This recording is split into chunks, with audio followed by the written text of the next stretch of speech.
Thank you, Amit. I'll start off with the first question based on taking over from what Mr. Mariwala raised, which is about long-term uh, the growth versus profitability question, right?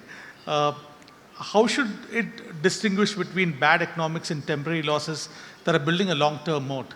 How do you, I mean, here, if you look at the room, we've got 70 to 80% are businesses that are looking at immediate profitability than a El Dorado sort of situation, right? But startups, I'm an investor in startup. I do invest in startups thinking, oh, it doesn't matter, revenue and keep building the market and finally, we hit a jackpot sort of thing. But how would you explain that to the audience here? So, look, I come from new age, and just to kind of quickly give a background, I'm not even a business background guy. My father, my grandfather, all were in government service. So a guy like me can actually come here. It's practically technology because that kind of acted as a lever for me. To answer your question, I think it's a nuanced answer. It's not as straightforward. So not all startups are great. Let's start with that. Not all startups are bad. I think what we need to look at is, a longer term vision in how it will get profitable. And just seeing at the bottom line doesn't make sense. And I'll try to explain it in a little more nuanced fashion. Look, if you are establishing, let's say, a coconut oil factory like Mariola sir has, or like Sri Siemens, you establish a plant, you make a huge capex. And then you reap the benefit of that capex over multiple years to come. In a business like ours, the capex is the people we hire. So technology we build. In a tech company, what is the main cost? There's no infra, right? So what we need to see a tech company as is not like what is the final outcome, but over the technology and fixed costs that we are deploying, which will be reusable for next 20, 50 years, the product that is existing here, is it leaving some contribution margin to cover that cost? And as the transaction scale, automatically this cost will get covered, and then we'll kick the operating leverage because any further scale will compound the profit in an exponential format. And if you see, look, a lot of tech companies have luckily gone public, and they've shown, how operating leverage kicks in. Zomato, Blinkit being a great example of how a tech company showed, from losses to profitability, how it moves. Secondly, I think if something is inevitable, like if something is forming a habit and you're seeing it around you as a ecosystem, like you're ordering yourself from quick commerce or something, right? It will eventually make profit. It's a habit that's forming. You have to invest to form that habit. You have to win that customer loyalty. And I think that's a good investment to make because you have to acquire customers who are loyal to you and experience something which is 10x better. So at technology companies like ours, what do we believe? If you can break the experience on a scale of 0 to 10 by 5 points, and let me explain what I mean. Let's say before online ticket bookings happened, there was you had to go to railway station. I have stood as a school student, college student myself in railway station and taken a ticket. And if then came IRCTC, which was not a great experience, but if you had asked me to rate standing in a queue for 2 hours and getting that ticket versus booking it online at IRCTC, I would have said 1 on standing in the queue and maybe 7, 8 on. So you're breaking that experience by technology by a 5-point scale. I think that's when habits start getting formed, the markets start getting disrupted. And that's what happened. Eventually, things moved online, ticket bookings, everybody does online. So I think we should also spot a startup or technology company with a lens that is it a inevitable thing that's going to happen?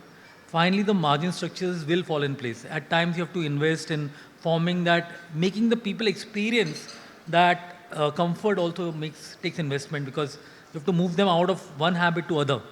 And when you're moving that, there is a investment you need to make to get them there.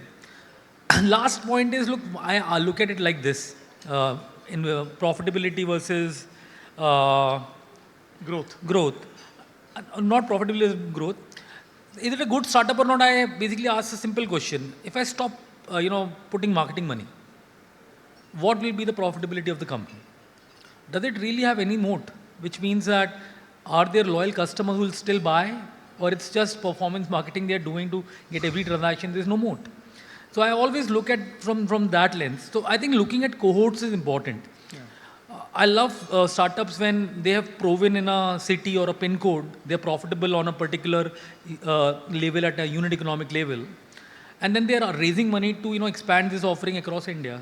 So they've proven that they can make a city work in profit, but now they'll invest money for next 5 years building many more cities, and they'll lose money while building so.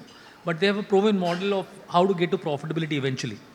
So I think the answer is a bit nuanced, as I said. Not all startups are great, but I'll just because a lot of people are actually looking at startups and investing in new age companies. The only thing that I would say here is, look, if you keep on hunting for companies that are profitable already, you're looking at winners of yesterday.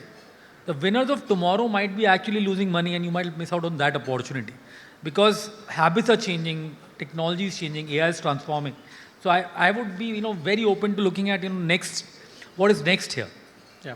So, what is one thing that is being done right by uh, traditional business houses? What is one thing that you think could I think improve? the traditional business houses and a lot of respected people here have done a lot of things right. Of course, that's why they are here, and all India respects them, even including me. And Harsh sir is my role model. Literally, I have read everything about him. So I'll be candid. Look, But he's from a different school of thought. yeah, I know, but he's actually of the same school of thought, and that's the nuance where it comes from. I think he's exactly of my thought. Few years is okay to sacrifice. You have to get scale. I agree with that. You cannot have scale if you don't grow very fast. First 5 years, all army products make loss. But after 5 years, done. Okay. So first 5 years, it's okay to sacrifice a bit of. Look, I think there has to But be that could be debatable, right? Okay, so I'll put it straight. You have to have a clear path of profitability at some point. I'll give you a good example. Amazon. Yeah. Do you know how many years it took for it to get to profitability? Yeah. 20 years. Not even a single quarter was posted a profit. And they kept on reinvesting into other areas, technology, and they were getting. But if you look at the company in cohorts, AWS was already profitable. There were cities that were already profitable, and they were expanding further. Right? I think looking at a cohort data is very critical for evaluating a business. I know it hides a lot if you just see the cover.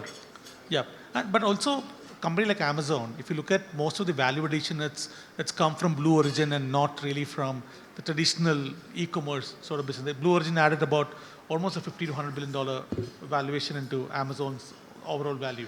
So how important is it to diversify into, because you're running very agile sort of business, you're very much in reach for, aware of some of the most fastest moving technologies that's happening there, right? So how important is it to remain agile and work on your intuition to build such companies? No, I think the biggest thing that we face, at least as tech companies, is will we remain relevant 5 years out, 10 years out? Because technology is changing so fast.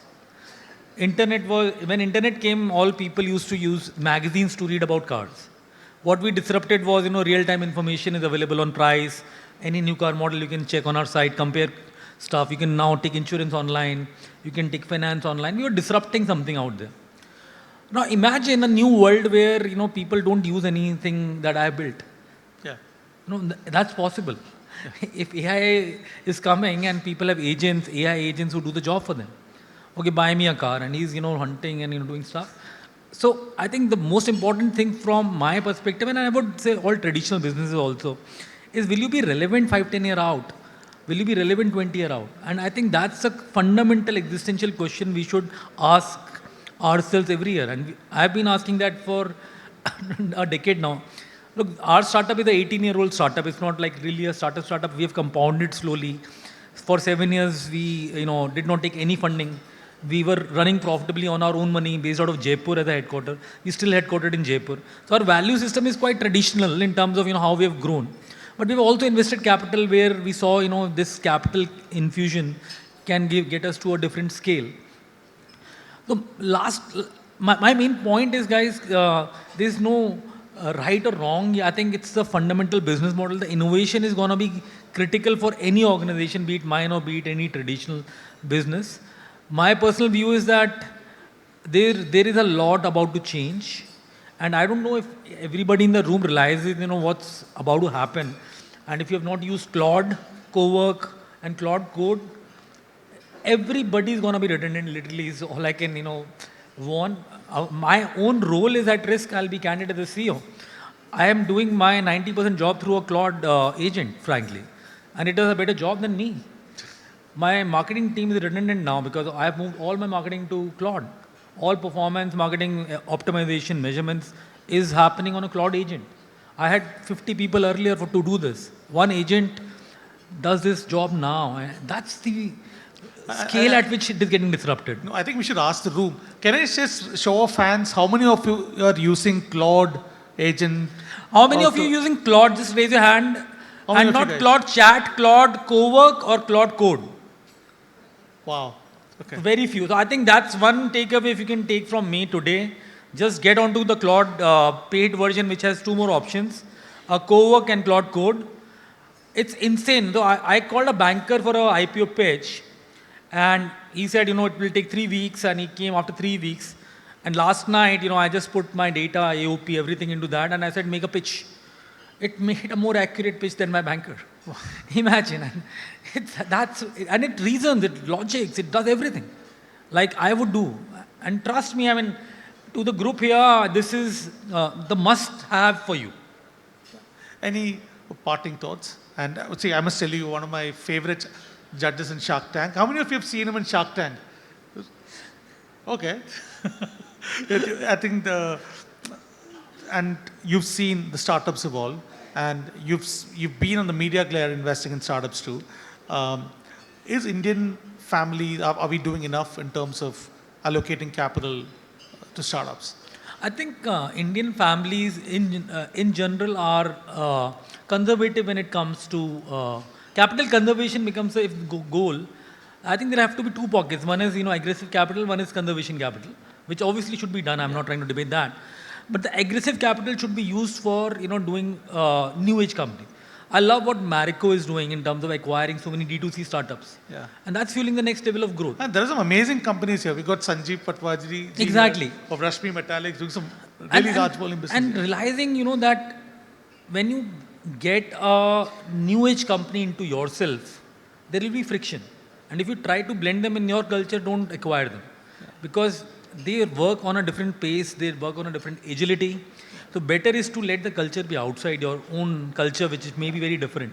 The most successful startups acquisitions I've seen are the ones in which they don't interfere at all. They let it grow. Yeah. And they just give the modes that they already have. Let's say distribution as the mode I already have. You're online, but I'll get you to, let's say, 1 lakh retail outlets. So using that strength is good at the back.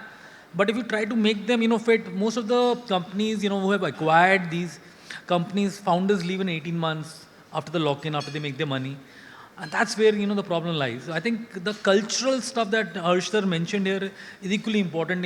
Are you giving an empowered culture? Are you giving them the space to make decisions? And, that mindset, that hunger to grow. Yeah. And I think that's how traditional families should look at, new age acquisitions.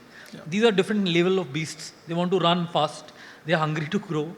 And they have a very different mindset. Time पे नहीं आते हैं. मेरे office में मैं जाता हूँ 12 बजे मेरे को 20 लोग दिखते हैं बस दोपहर में रात को बैठे हुए लोग काम कर रहे होंगे like 3 बजे रात को 2 बजे. That's the culture, that's the difference. And if you try to intermingle 9 a.m. if you come half day, 10 a.m. half day, it doesn't work for this kind of cohort. Yeah. Yeah. So culturally, I think they're very different, and I think realizing that value in that culture is also equally important from a traditional side. Yeah. Thank you very much. I think one big takeaway for me, and possibly I'm sure most of the families here are engaging with startups. For me personally, I've invested in about 25, 30 startups so far. It's been a bigger source of learning for me, how they run businesses, right? Mine is a bootstrap. What we do is very much like how a traditional business is run, but then so much to learn. I think the first step is to engage with the startups, and that will possibly open your eyes to Claude and Clawbots and agentic AIs and so on. And thank you very much for your time today. Can I have a big round of applause for Amit? Thank you guys.